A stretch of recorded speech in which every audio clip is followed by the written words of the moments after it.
Now let's look at the template itself. Here is a template. As you see, Schwartz model is gonna prepare you with actually a kind of template in 3 moves and some steps. We have the first move here, establishing a territory. This is like actually a territory for a wild animal like a lion. You're gonna establish a territory here by some steps, and in these steps you have to write some specific sentences, you have to use some specific cliches, some specific phrases to show the readers that you are, for example, claiming centrality. For example, if you want to claim centrality, you have to write some phrases like in recent years, or in recent decades, or recently, or nowadays. These show that, these phrases show that this is a new topic. This is actually a central topic. We are talking about a new new issue, new research venue. So these phrases or these sentences or actually cliches will show the readers that this is the first step of the first move. And here, by actually using such a phrase or such phrases, you can better show the readers that you are establishing a territory and this is the first step, or better say, this is the first step of the first move. And if you carefully look at different actually research papers or theses, at the very beginning of introduction, you might see the phrases like I mentioned before: recently, in recent years, nowadays, or you can see some words or phrases like this: increasing interest, or ever increasing interest, or attracted a lot of attention, or phrases like that, which shows that you are claiming that this topic is central, this topic is very important, and this topic is new. It is not outdated. Okay, so this is the first move, and we have in this move some steps. Claiming centrality is the first one. So most of the introductions, most of the research papers have an introduction beginning with such phrases, such sentences. In the second step, we have making topic generalizations. The beliefs with regard to that topic, the general beliefs with regard to that topic. And in the third step, we have reviewing items of previous research. In this step, we have to cite some sources, quote some actually research findings from actually previous researchers, from actually outstanding people in that area. For example, from Einstein in physics, for example, from big figures, okay, big people, big actually researchers. Main researchers of that field. You have to cite some sources from them to show that, and to show actually what they think about this topic and what you are gonna tell about this topic. In the second move, we have actually establishing a niche. You know that a wild animal has a territory. In that territory, it has a niche. Okay, it has a niche, and it actually goes inside that niche and take a rest. Okay, and take care of their actually kittens.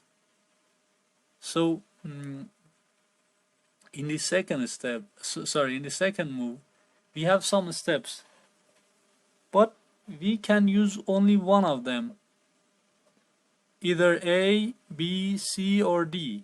Okay, we only use one of them.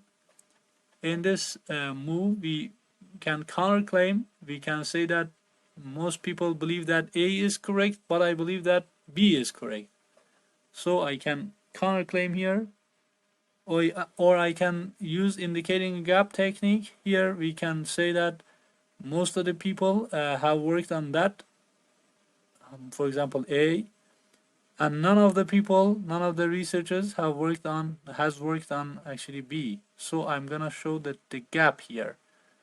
There is a need to do a research on that area, I mean on B, okay, because we do not know something, a specific thing. We need a kind of info we don't have. Or question raising is similar to this. You can say that although some actually researchers argue this and that, I believe that there is a question actually raised in my mind. I think that we have to answer this question as well. So you can use this technique as well. The first one, the second one, the third one, or the fourth one, or continuing a tradition. Every actually scientist, every researcher has done something, and you can do something else. I mean, to actually to complete the puzzle, to put all pieces together to make a puzzle, to make the puzzle complete. Okay, so we have 4 techniques here. In the second move we have 4 techniques, but most of the time we use only one of them to show that we have reviewed some research, but there is a kind of need to do something new. This means that previous research didn't actually do all things, didn't actually answer all questions, didn't actually meet all needs of us. So we need to do some new research. By one of them, you can show the readers that there is a need to do some research. You can show the editorial team, the decision makers, that this research should be done. Okay, this is a must to do this research. We need to do this research. We need to actually obtain new info because something is missing. Okay, and this is the second move. And in the third move, we have to go and actually, like a lion, like a wild animal, occupy the niche. We have built a niche here. We actually, at the first move, we actually established a territory. In that territory, we have built a niche, and in that niche, we are gonna live. We are gonna actually take care of our kittens, our babies. Okay. Then here is the third move, in which we have to occupy the niche. You can do the third move using these actually steps 1A and 1B, either 1A or 1B, and the second step and the third step. Okay, but why actually I cross them out, I will tell you why. In that time, I mean in the 1970, when actually the late actually Swell was doing a research on the cliches or on this model, maybe a number of researchers have prepared their research like this, and they included step 2 and step 3 as well. But nowadays we do not actually include these 2 steps in our research, but the model says that you have to have 2 other steps here, second step of third move and the third step of third move. But nowadays, as I actually thumb through the introduction of research papers, theses, dissertations, proposals, I don't see these parts, these subsections. So you can omit this if necessary, and you can include if your professor or if your journal actually asks you to do so. But the first one is compulsory, something like a compulsion, because most of the researchers are writing so in their research, and this is acceptable for publishers, for professors for universities. So the first is something like a comparison, but the second and third is optional. I believe that you can omit them, but Swells believe that you should include them. Okay, this is your choice here. You should actually sum through some research papers published by your intended journal, then decide to include actually whether to include these two steps or not. Occupying the niche is the last move of your introduction. In this third move, you have to use one of these two techniques to actually set the scene. So you can write your purposes here. For example, at the very near the end of your introduction, you will write, this research aimed to investigate this and that. This research intended to do a comprehensive research on this and that.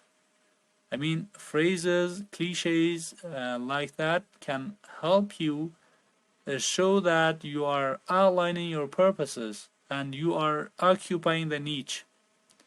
Okay. Here, in the first move, you are telling the readers that this is very important. This is very important. So I'm going to do a research on that. This is very new. There is a kind of increasing interest in that issue. So it is important. So it is worth considering this research area. So you convince the readers to read your paper. Then you are telling the readers what is the general opinion, what is the general beliefs with regard to that issue. Then you are telling the readers that what had happened or what research has been done on this specific area. Okay, and then you actually counterclaim. You tell the readers that something is missing. Most researchers say this and that, but I believe that this is correct. This is incorrect. But I believe that this something is missing here. There is a gap here. But I believe that there is a kind of question unanswered here. Okay? But I believe that we can do the same thing to delve deep into that area. If you want to know more and more, you have to do the research like this so that you can understand more and more. Continuing a tradition. Going deeper in that subject area. So actually move 1, move 2 and move 3, I will tell you what to do. In that third move, you tell the readers that I'm gonna actually meet that need. Here we have a question. There is an unanswered question, and in this research I'm gonna answer that question. So you write here a phrase like this. This research aimed to answer the question X and Y. Okay. This research will actually discover some facts with regard to A and B, for example. So this is the third move, the last move, and near the end of your introduction, you most of the time see the phrases like that, as I mentioned before. For example, you tell the readers that this research aimed to investigate, intended to actually figure out, or for example, wants to explore. Or you can use different synonyms, different antonyms, okay, different cliches and phrases, so that the readers will understand what you want to tell here, what is the purpose of this study. And announcing present research is something like the above. I mean this one. You tell the readers that this research is gonna do something, this and that, and this is also some kind of outlining the purposes, actually similar to that one, not necessarily the exact same thing, but it is similar. And I believe that you should only use one of these techniques, and it's better to write actually the purposes of your research in this step, because it is, I believe, more helpful, more clear. Actually, it is understandable for the readers. and your decision makers, I mean the editorial team, your professor, supervisor, advisor, or the committee who are gonna judge your thesis, your dissertation, your proposal, will be better able to figure out what you actually are gonna find here, what is the logic behind doing the research here, because this is very clear. And in the second step, as you see here, announcing principal findings, maybe it was common in the past, maybe it was common 50 years ago for researchers to announce their principal findings in the introduction, but nowadays we do not do this. Nowadays we do not write the principal findings of the research in the introduction section. We only tell them in the abstract, and if necessary in the discussion and conclusion in that places, in that sections or subsections of the research, whether it is a proposal, it is not a proposal actually, because whether it is a research paper, it is a dissertation, thesis, or any other research, okay? In those cases, in those subsections or sections, we write the principal findings of ours, okay? Now this research, not the previous researchers. And indicating research article structure is not necessarily common. In some cases, in rare cases, we write some phrases like this. In the following section, you will see this. In the next section, you will see that. The third section will discuss, for example, methods and materials. This is called actually research article structure. This is showing that how you organize your paper, okay? This is not common with regard to papers. In rare cases you see that, but this is common with regard to theses and dissertations. So if you want to write a thesis or a dissertation, its introduction can finish with phrases like that, like for example, the third section is this, the fourth section is this, the last chapter will deal with that, and those phrases and cliches will show that you actually will show how you organize your paper, your thesis, your dissertation. As I said, it is not common in research papers, but you can actually include this last step if you want to write a kind of thesis or a dissertation.